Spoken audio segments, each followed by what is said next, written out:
React is a JavaScript library for building user interfaces. मतलब देखो यहाँ पे क्या कह रहा है, रिएक्ट क्या है भाई। देखो हम रिएक्ट को रिएक्ट जेएस भी कहते हैं, कुछ लोग रिएक्ट डॉट जेएस भी कहते हैं, या कुछ लोग इसको सिर्फ रिएक्ट भी कहते हैं। तो देखो ये सारे नाम है इसी के, ठीक है। मतलब रिएक्ट जेएस के ये मल्टीपल आपके पास नेम्स हैं, लेकिन आप इसको रिएक्ट नेटिव नहीं कह सकते, ये याद रखना है आपने, क्योंकि रिएक्ट नेटिव आपके पास मोबाइल ऐप डेवलपमेंट के अंदर आ जाता है, लेकिन हम यहाँ पे वेब डेवलपमेंट की बात कर रहे हैं। और आपको पता है एक फुल स्टैक वेब डेवलपर बनने के लिए आपको जावास्क्रिप्ट के साथ साथ जावास्क्रिप्ट के जो लाइब्रेरीज हैं, जो फ्रेमवर्क्स हैं, वो भी डिमांड में है।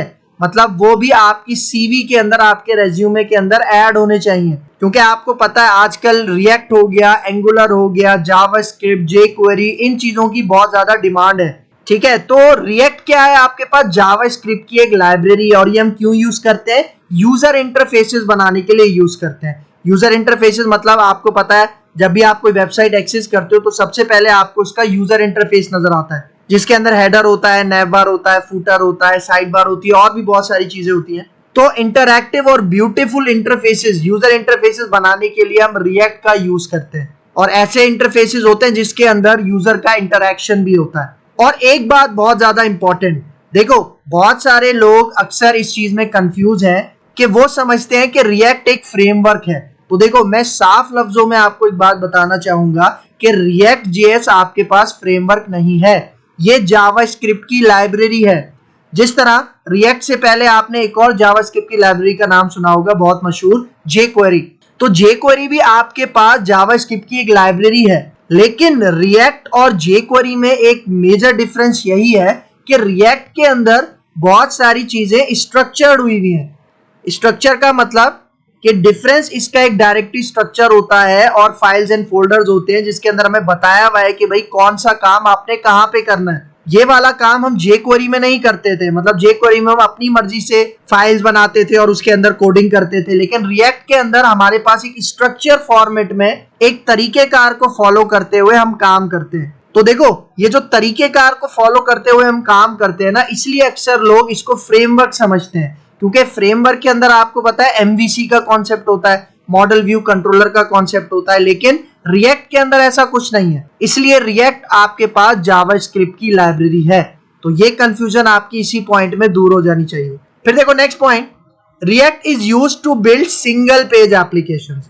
देखो फिर वही बात आ गई कि रिएक्ट आपके पास यूजर इंटरफेसेस बनाने के लिए यूज होता है, और दूसरा सिंगल पेज वेब एप्लीकेशन बनाने के लिए हम रिएक्ट का यूज करते हैं। देखो रिएक्ट से पहले हमारे पास एंगुलर जेएस था, ठीक है, उसके अंदर भी मतलब उसको भी हम सिंगल पेज एप्लीकेशन बनाने के लिए यूज करते हैं। रिएक्ट को भी हम सिंगल पेज एप्लीकेशन बनाने के लिए यूज करते हैं, लेकिन रिएक्ट के अंदर काम करके हम बहुत इजीली और इफेक्टिव तरीके से सिंगल पेज एप्लीकेशंस बना सकते हैं, क्योंकि एक तरीकेकार हमें गिवन है, उसी को फॉलो करके हम रिएक्ट के ऊपर डेवलपमेंट करते हैं। फिर यहाँ पे देखो third point, React allows us to create reusable UI components. ठीक है भाई, देखो ये जो पॉइंट है ना, ये रिएक्ट की स्ट्रेंथ है, रिएक्ट की ताकत है, ये वाला पॉइंट जो थर्ड पॉइंट, क्योंकि इसमें बात कर रहा है रीयूजेबल यूआई कंपोनेंट्स। मतलब रिएक्ट के अंदर हम क्या कर सकते हैं, ऐसे यूजर इंटरफेस कंपोनेंट्स बना सकते हैं जो हम बार बार रीयूज कर सकते हैं। जिस तरह भाई आपको पता है नैव बार, ठीक है, नैव बार हमारे पास एक कंपोनेंट की शक्ल में बनाया जाता है और उसे हम क्या करते हैं, अपनी वेबसाइट के अंदर इंटीग्रेट करते हैं।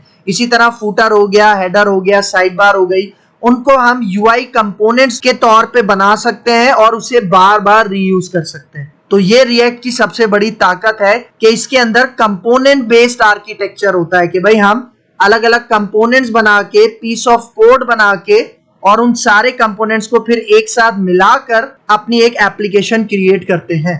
फिर यहाँ पे देखो next point, React is a free and open source library. देखो वही बात आ गई, क्योंकि आपको पता है जावास्क्रिप्ट के जो मोस्टली फ्रेमवर्क्स हैं वो हमारे पास ओपन सोर्स ही हैं और फ्री हैं। सेम उसी तरह रिएक्ट भी आपके पास फ्री है, मतलब इसके ऊपर काम करने के लिए आपको कोई भी पैसे खर्च करने की जरूरत नहीं पड़ती, और ये ओपन सोर्स है। ओपन सोर्स का मतलब रिएक्ट की एक बहुत बड़ी कम्युनिटी है जो कि इसके ऊपर काम कर रही है, ठीक है। मतलब रिएक्ट के जो डेवलपर्स हैं उन्होंने इसको गिटहब पे अपलोड किया हुआ है, और गिटहब से कोई भी उसको डाउनलोड कर सकता है, उसको पुल करने के बाद उसको पुश करवा सकता है उसके अंदर चेंजिंग करके, सही। और गिटहब आपको पता है एक ओपन सोर्स प्लेटफॉर्म है, जो भी वहां पे प्रोजेक्ट्स हैं, जिस तरह रिएक्ट का प्रोजेक्ट है और भी बहुत सारे प्रोजेक्ट्स वहां पे रखे हुए हैं, कोई भी यूजर उसे डाउनलोड करता है, ठीक है, और उसके अंदर चेंजिंग करके उसको दोबारा पुश करवा सकता है। और रिएक्ट दिन ब दिन आपके पास बड़ी होती जा रही है, क्यों? क्योंकि एक लार्ज कम्युनिटी है जो इसके ऊपर मुसलसल काम कर रही है और इसको अपग्रेड कर रही है, बड़ा कर रही है।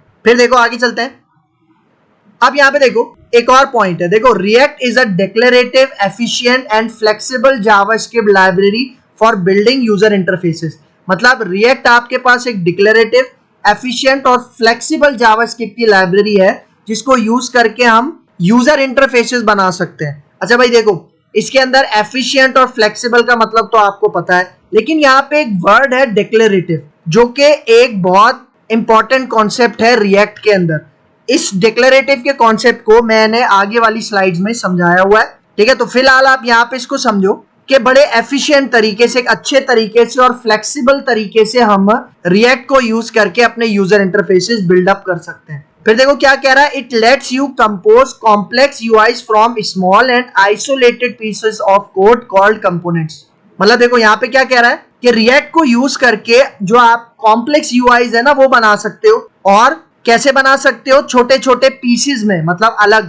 स्मॉल एंड आइसोलेटेड का मतलब अलग पीसेस होते हैं। जिस तरह मैंने बताया, हम अलग अलग कंपोनेंट्स बनाते हैं, अलग अलग पीस ऑफ कोड लिखते हैं और उसको फिर एक जगह पे मर्ज करके एक यूआई बना लेते हैं। तो इसी कॉन्सेप्ट को यहाँ पे बता रहा है। और मैंने आपको बताया था, वो जो हम स्मॉल पीस ऑफ कोड लिखते हैं किसी भी एक नैव बार का, साइड बार का या फूटर का, उसको क्या कहा जाता है? कंपोनेंट कहा जाता है, ठीक है। फिर यहाँ पे देखो second point, React sometimes referred to as a front-end JavaScript framework is a JavaScript library created by Facebook। मतलब देखो यहाँ पे यही कह रहा है कि React को ना बहुत दफा फ्रंट एंड जावास्क्रिप्ट का फ्रेमवर्क भी कहा जाता है। क्यों? उसकी वजह है, उसकी वजह ये है कि जो React है ना, ये एंगुलर जैसे फ्रेमवर्क्स को क्या करता है? टक्कर देता है। मतलब React आपके पास एंगुलर जैसे बड़े बड़े फ्रेमवर्क्स को कंपीट करता है, इसीलिए बहुत सारे लोग रिएक्ट को एक फ्रेमवर्क कहते हैं, जो कि गलत चीज है। रिएक्ट कोई फ्रेमवर्क नहीं है, रिएक्ट आपके पास जावास्क्रिप्ट की एक लाइब्रेरी है जो कि फेसबुक ने बनाई है। क्योंकि भाई देखो, एक सिंपल सी चीज मैं आपको समझा दूं, फ्रेमवर्क के अंदर वही बात कि एमवीसी पैटर्न होता है, एमवीसी का कॉन्सेप्ट होता है, जिस तरह आप एंगुलर जेएस की बात कर लो। लेकिन रिएक्ट के अंदर तो ऐसा कोई चक्कर नहीं है ना, ठीक है। वो तो लाइब्रेरी के ऊपर काम करता है, लेकिन एक स्ट्रक्चर फॉर्मेट में, एक प्रॉपर इसका डायरेक्टरी स्ट्रक्चर होता है, उसके अंदर फाइल्स हैं, फोल्डर्स हैं, और जिसके अंदर हम काम करते हैं। तो एक और इंपॉर्टेंट पॉइंट आपने याद रखना है कि रिएक्ट आपके पास, इसका ओनर कौन है? फेसबुक। मतलब इसको किसने प्रमोट किया है? फेसबुक ने।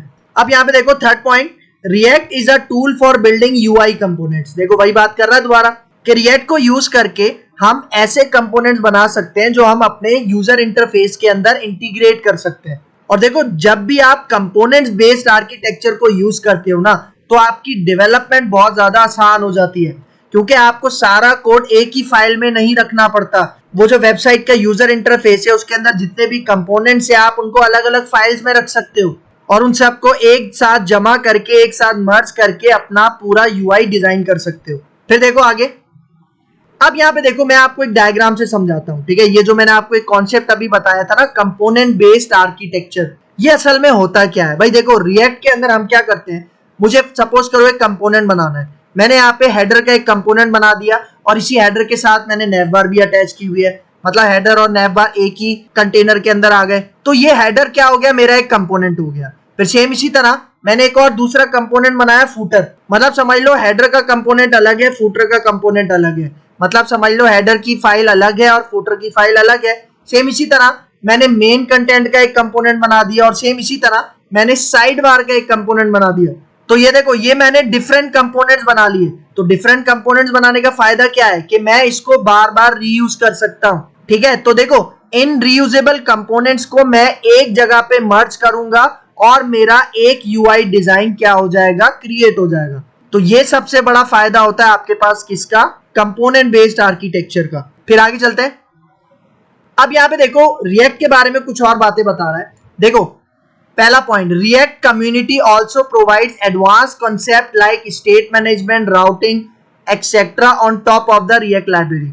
मतलब देखो, रिएक्ट की जो कम्युनिटी है ना, उसने हमें कुछ एडवांस कॉन्सेप्ट भी इसके साथ प्रोवाइड किए हैं। फॉर एग्जाम्पल स्टेट मैनेजमेंट, भाई देखो जिसने वेब डेवलपमेंट की हुई है, चाहे PHP में की हुई हो, चाहे ASP.NET में की हुई हो, तो उसको स्टेट मैनेजमेंट का कॉन्सेप्ट पता होगा। स्टेट मैनेजमेंट का क्या कॉन्सेप्ट होता है कि जब हम एक पेज से दूसरे पेज पे या दूसरे से तीसरे पेज पे डेटा ट्रांसफर करते हैं, तो वो जो हम डेटा ट्रांसफर कर रहे होते हैं वो डेटा पेजेस की रीडायरेक्शन में क्या होना चाहिए, स्टोर रहना चाहिए। तो इस कॉन्सेप्ट के लिए हम स्टेट मैनेजमेंट यूज करते हैं। तो रिएक्ट के अंदर स्टेट मैनेजमेंट का भी कॉन्सेप्ट, एडवांस कॉन्सेप्ट मौजूद है। फिर राउटिंग, मतलब जो हम रूट्स लिखते हैं एक पेज से दूसरे पेज पे जाने के लिए, तो वो रूट्स वगैरह का कॉन्सेप्ट भी रिएक्ट के अंदर मौजूद है। और भी बहुत सारे एक्सेट्रा, और भी बहुत सारे कॉन्सेप्ट हैं जो कि रिएक्ट की इस लाइब्रेरी में मिलते हैं।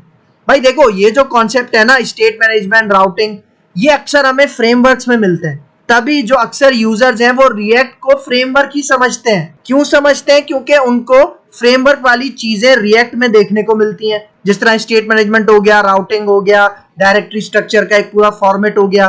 तो दोबारा मैं यहाँ पे रिपीट करूंगा कि रिएक्ट आपके पास फ्रेमवर्क नहीं है बल्कि लाइब्रेरी है। फिर देखो next point, how does react work. देखो बहुत ज्यादा इंपॉर्टेंट कॉन्सेप्ट कि रिएक्ट काम किस तरह से करता है। देखो सबसे पहला point, React creates a virtual DOM in memory. मतलब रिएक्ट क्या करता है, एक वर्चुअल डॉम क्रिएट करता है आपकी मेमोरी के अंदर, आपके कंप्यूटर मेमोरी में। डॉम क्या है? भाई देखो डॉम है डॉक्यूमेंट ऑब्जेक्ट मॉडल। लेकिन मैं एक बात आपको बताता जाऊं, डॉम जावास्क्रिप्ट का एक कॉन्सेप्ट है। अगर किसी ने डॉम के बारे में नहीं पढ़ा तो मैंने अपनी जावास्क्रिप्ट की प्लेलिस्ट के अंदर डॉम को डिटेल में समझाया हुआ है। डॉम के बहुत सारे मेथड्स हैं, उनको भी हमने डिस्कस किया हुआ है जावास्क्रिप्ट की प्लेलिस्ट में। तो पहले मैं रिकमेंड करूंगा, देखो पहले अगर आपको डॉम का कॉन्सेप्ट नहीं है तो आप ये नहीं समझ सकते कि रिएक्ट काम किस तरह से करता है। तो सबसे पहले आप डॉम को कवर कर लो और उसके बाद आप इस लेक्चर को कंटिन्यू करो। तो भाई देखो डॉम क्या है, डॉक्यूमेंट ऑब्जेक्ट मॉडल। और हमें पता है कि डॉक्यूमेंट ऑब्जेक्ट मॉडल का मतलब क्या होता है कि जब भी हम कोई वेब पेज अपने ब्राउजर पे रन करते हैं तो हमारा जो ब्राउजर होता है ना, वो हमारे वेब पेज का एक डॉक्यूमेंट ऑब्जेक्ट मॉडल बनाता है। मतलब हमारे उस वेब पेज के अंदर जितने भी एलिमेंट्स यूज हुए हैं, जितने भी टैग्स यूज हुए हैं, उसका एक ट्री लाइक स्ट्रक्चर बनाता है, एक हायरार्की स्ट्रक्चर बनाता है हमारे एलिमेंट्स का। लेकिन देखो वो तो ब्राउजर बनाता है ना, यहाँ पे क्या बात हो रही है, यहाँ पे बात हो रही है कि रिएक्ट भी आपका एक वर्चुअल डॉम क्रिएट करता है आपकी मेमोरी में। मतलब यहाँ पे ब्राउजर के डॉम की बात नहीं हो रही, यहाँ पे रिएक्ट भी अपना एक वर्चुअल डॉम क्रिएट करता है। वर्चुअल डॉम मतलब जो हमें डायरेक्टली नजर नहीं आता लेकिन इंटरनली वो काम कर रहा होता है।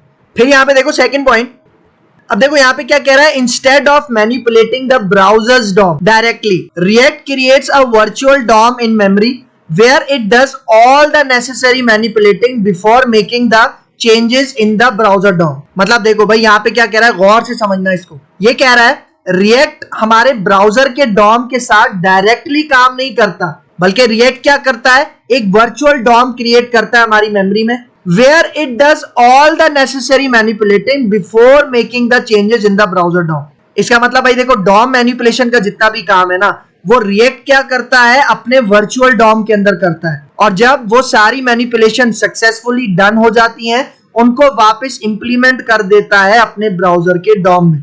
किस तरह से, देखो मैं थोड़ा डायग्राम से आपको समझाता हूँ। भाई यहाँ पे देखो मेरा ब्राउजर का डॉम है। मतलब जब भी मैं अपना वेब पेज ब्राउजर पे रन करता हूँ तो ब्राउजर क्या करता है, एक ट्री लाइक स्ट्रक्चर बनाता है, एक हायरार्की स्ट्रक्चर बनाता है हमारे वेब पेज के एलिमेंट्स का, हमारे वेब पेज के टैग्स का। लेकिन यहाँ पे रिएक्ट क्या करता है, रिएक्ट अपना एक वर्चुअल डॉम बनाता है, ठीक है। और जितनी भी रिएक्ट के जितने भी मतलब हम डॉम मैनिपुलेशन करते हैं, जितने भी ऑपरेशन हम रिएक्ट के परफॉर्म करते हैं, वो सारे ऑपरेशन कहाँ पे परफॉर्म होते हैं, रिएक्ट के वर्चुअल डॉम में परफॉर्म होते हैं। और जब वो सक्सेसफुली इंप्लीमेंट हो जाते हैं उसके बाद उसको ब्राउजर डॉम में इंप्लीमेंट कर दिया जाता है। तो ये काम आपके पास इंटरनली कौन कर रहा होता है, आपका रिएक्ट। तो देखो इस पॉइंट को समझना बहुत जरूरी है कि जो आपका रिएक्ट है वो काम किस तरह से कर रहा होता है इंटरनली। फिर आगे आ जाओ। अब यहाँ पे देखो, अब बात करते हैं रिएक्ट जेएस की हिस्ट्री की। देखो हिस्ट्री मालूम होना बहुत जरूरी है। मतलब आपको पता होना चाहिए कि भाई जो चीज आप काम कर रहे हो, जिस चीज के साथ आप काम कर रहे हो, वो शुरू कैसे हुआ था, किसने शुरू किया था, क्या चीजें थी। तो यहाँ पे देखो पहला point, react JS was first used in 2011 for Facebook news feed feature. भाई देखो हम सबको पता है, हम सब फेसबुक यूज करते हैं और फेसबुक के अंदर आपको पता है जब भी आप अपनी फेसबुक को ऑन करते हो तो वहां पे एक न्यूज फीड का ऑप्शन होता है। मतलब न्यूज फीड आपको नजर आ रहे होते हैं जहां पे आपके जितने भी फ्रेंड्स वगैरह हैं उन्होंने जो भी कुछ पोस्ट किया है या आपने जो पेजेस लाइक किए हुए हैं, ग्रुप ज्वाइन किए हुए हैं, उनकी जितनी भी पोस्ट है वो वहां पे आपको शो हो रही होती है, उसे कहा जाता है फेसबुक न्यूज फीड फीचर। तो ये जो रिएक्ट था ना, इसको सबसे पहले 2011 में कहां यूज किया गया था?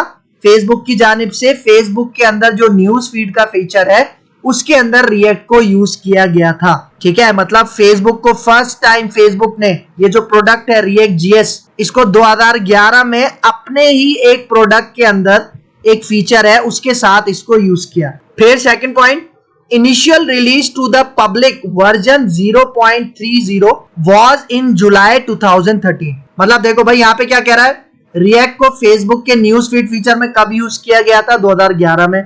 लेकिन उसके ठीक 2 साल बाद 2013 में रिएक्ट को पब्लिकली क्या किया गया? इंट्रोड्यूस किया गया, रिलीज किया गया। और जो सबसे पहला वर्जन था जो पब्लिक किया गया था वो कौन सा था? वर्जन 0.3.0। फिर देखो third point, current version of React JS is version 18.1.0 जो कि कब लॉन्च हुआ है? अप्रैल 2022। भाई देखो ये जो मैं वीडियो बना रहा हूं ये मैं जून में बना रहा हूं, जून 2022 में बना रहा हूं, और ये वाला जो वर्जन है कब आया? अप्रैल में आया। तो हो सकता है कि जब आप मेरी वीडियो देख रहे हो आप 2023 में हो या आप 2024 में चले जाओ, तो हो सकता है कि ये जो रिएक्ट का वर्जन है वो अपग्रेड हो जाए। लेकिन भाई देखो जब भी वर्जन अपग्रेड होता है ना तो मेजर चेंजेस नहीं होती, माइनर चेंजेस होती हैं। ठीक है, क्योंकि देखो मेजर चेंजेस अगर कोई टेक्नोलॉजी करेगी ना तो जो डेवलपर्स हैं वो उस टेक्नोलॉजी को छोड़ के कहीं और चले जाएंगे, क्योंकि देखो अपग्रेड करने की भी तो एक लिमिट होती है ना, बंदा खुद को कितना अपग्रेड करेगा। अगर टोटली एनवायरनमेंट चेंज कर दिया जाएगा रिएक्ट का तो रिएक्ट से सारे भाग जाएंगे।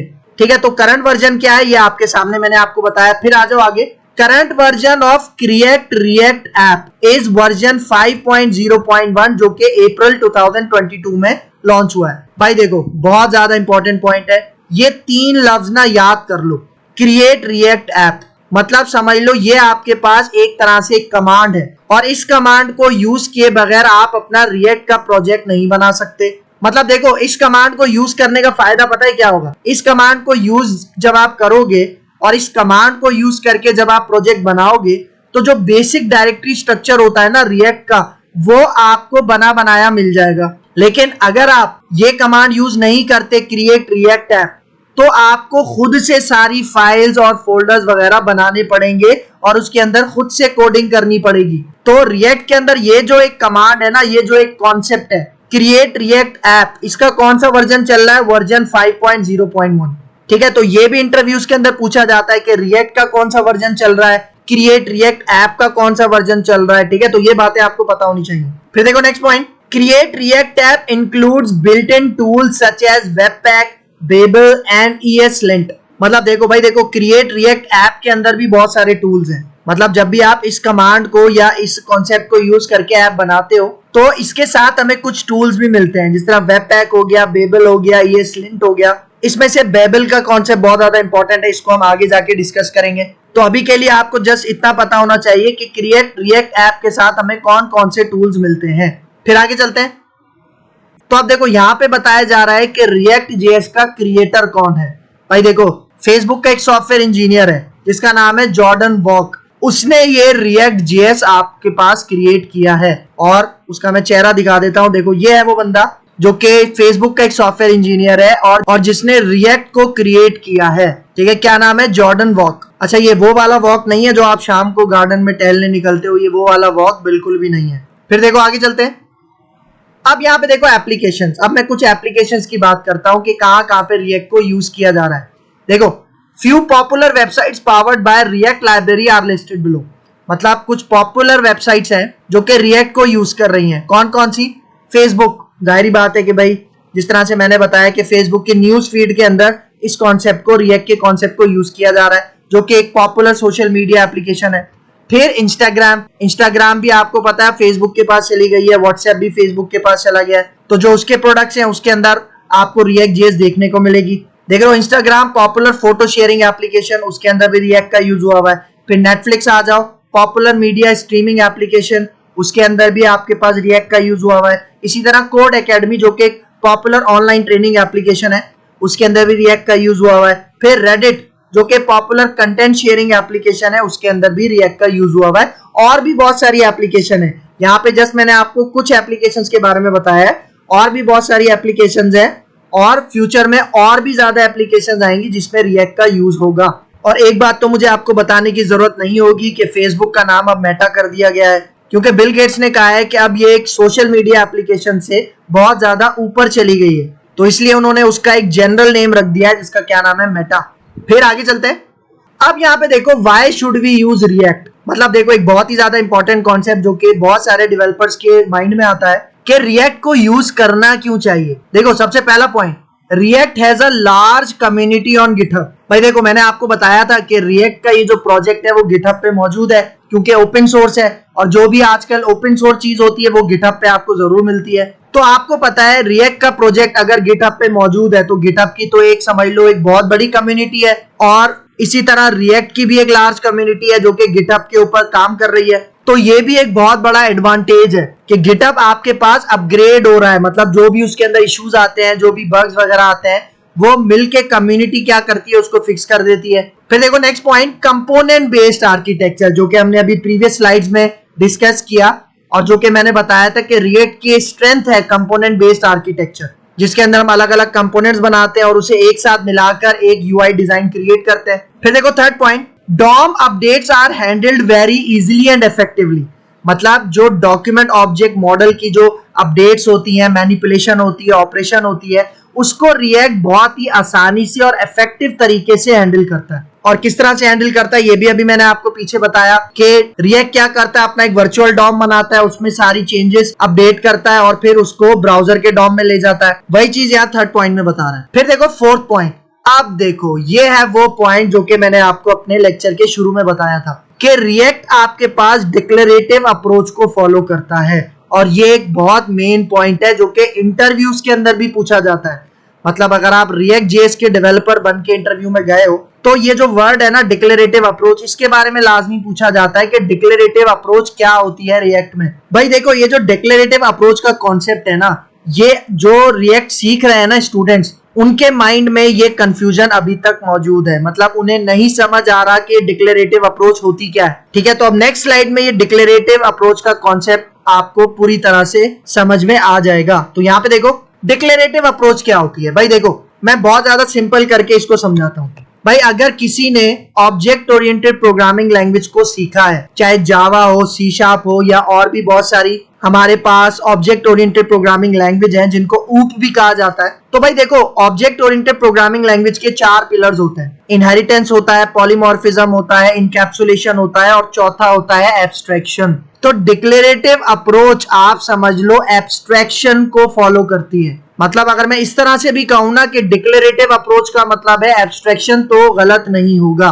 तो जिन लोगों को एब्स्ट्रैक्शन के बारे में पता है उन लोगों को तो बहुत आसानी से ये डिक्लेरेटिव अप्रोच का कॉन्सेप्ट समझ में आ जाएगा, लेकिन जिनको नहीं पता मैं बता देता हूं। भाई देखो एब्स्ट्रैक्शन का क्या कॉन्सेप्ट होता है कि जो नेसेसरी काम होता है ना, जो जरूरी काम होता है, सिर्फ वही किया जाता है और अननेसेसरी जो चीजें होती हैं उनको हाइड कर दिया जाता है। ये कॉन्सेप्ट होता है किसका, एब्स्ट्रैक्शन का। मतलब जो काम हमें करना है सिर्फ उसी के बारे में हमें पता होता है, वो काम कैसे होगा उस चीज को हाइड कर दिया जाता है, छुपा दिया जाता है। तो डिक्लेरेटिव अप्रोच का भी कुछ यही कॉन्सेप्ट है। मतलब सपोज करो कि भाई मुझे एक कंपोनेंट बनाना है, ठीक है, मुझे नैव बार चाहिए, तो मैंने नैव बार का कंपोनेंट बना लिया। अब वो नैव बार का कंपोनेंट मेरी रिएक्ट ऐप में इंटीग्रेट कैसे होगा, रेंडर कैसे होगा, उसकी फिक्र हमें करने की जरूरत नहीं है, वो काम रिएक्ट खुद से हैंडल कर लेता है। मतलब हम कंपोनेंट बनाते हैं और रिएक्ट को बस इतना बता देते हैं कि भाई ये रहा कंपोनेंट जो मुझे अपनी वेबसाइट में चाहिए। बाकी उस कंपोनेंट को किस तरह से इंटीग्रेट करना है, रेंडर करना है, वो सारा काम रिएक्ट हमारे बिहाफ पे खुद से कर लेता है। तो इस कॉन्सेप्ट को कहा जाता है डिक्लेरेटिव अप्रोच। ठीक है, और दूसरा पॉइंट मैंने क्या बताया कि डिक्लेरेटिव अप्रोच समझ लो एक तरह से एब्स्ट्रैक्शन। और एब्स्ट्रैक्शन का क्या मतलब बताया कि जो नेसेसरी चीजें हैं वही हमें पता होती हैं और जो अननेसेसरी चीजें हैं वो हमसे हाइड होती हैं। तो यहाँ पे देखो क्या बता रहा है, you tell the browser exactly what to do instead of telling it what you need. मतलब यहाँ पे यही बताया जा रहा है कि आप सिर्फ अपने ब्राउजर को ये बताते हो कि क्या काम करना है, उसको किस तरह से करना है, कैसे वो नीड पूरी होगी, उस चीज का ख्याल हम नहीं रखते, वो काम रिएक्ट खुद से कर देता है। तो देखो यहाँ पे क्या कह रहा है, the react declarative approach abstracts that for us। मतलब हम अपने रिएक्ट को सिर्फ इतना बताते हैं कि भाई हमें क्या काम करना है, कैसे करना है, उसकी टेक केयर खुद ही रिएक्ट कर लेता है। मतलब जो अननेसेसरी चीजें हैं उसको एब्स्ट्रैक्ट कर दिया जाता है, छुपा दिया जाता है, हाइड कर दिया जाता है। फिर देखो next point, with declarative code we tell JavaScript that we want to be done. With declarative code we tell JavaScript what we want to be done and let JavaScript take care of performing the steps. मतलब हम declarative approach को use करके, React को use करके हम JavaScript को ये बताते हैं कि भाई हमें क्या काम करना है। तो जस्ट हम ये बताते हैं, बाकी वो काम कैसे होगा, उसके जितने भी स्टेप्स हैं वो जावास्क्रिप्ट, वो रिएक्ट ऑटोमेटिकली उसको हैंडल कर लेता है। वही बात आ गई कि भाई जो काम नेसेसरी है हम सिर्फ वही इंप्लीमेंट करते हैं, बाकी जो अननेसेसरी है, मतलब जैसे कि उसको रेंडर करना, इंप्लीमेंट करना, उसकी टेक केयर खुद ही रिएक्ट या जावास्क्रिप्ट आपके पास कर लेती है। तो ये होती है डिक्लेरेटिव अप्रोच। तो अगर आपको अभी भी समझ नहीं आया तो ये आप 5 मिनट पीछे चले जाओ और दोबारा इस डिक्लेरेटिव अप्रोच को रिपीट करो, तो उम्मीद करता हूं आपको अच्छे से समझ में आ जाएगा। फिर यहाँ पे देखो, अब देखो बात करते हैं प्री रेक्विजिट्स। प्री रेक्विजिट्स का मतलब कि भाई रिएक्ट को सीखने से पहले आपको क्या क्या आना चाहिए। तो भाई देखो, दो चीजें तो बहुत ज्यादा आसान, HTML CSS। HTML CSS बहुत ही ज्यादा आसान है, इसका मतलब HTML CSS तो मैं कहता हूं सबको ही आती है। और तीसरी चीज है जावास्क्रिप्ट, जो कि प्रोग्रामिंग है, और प्रोग्रामिंग में आपको पता है अक्सर लोग मार खा जाते हैं। तो भाई देखो, रिएक्ट को सीखने के लिए आपको HTML CSS और जावास्क्रिप्ट आनी चाहिए। अच्छा, जावास्क्रिप्ट भी मैं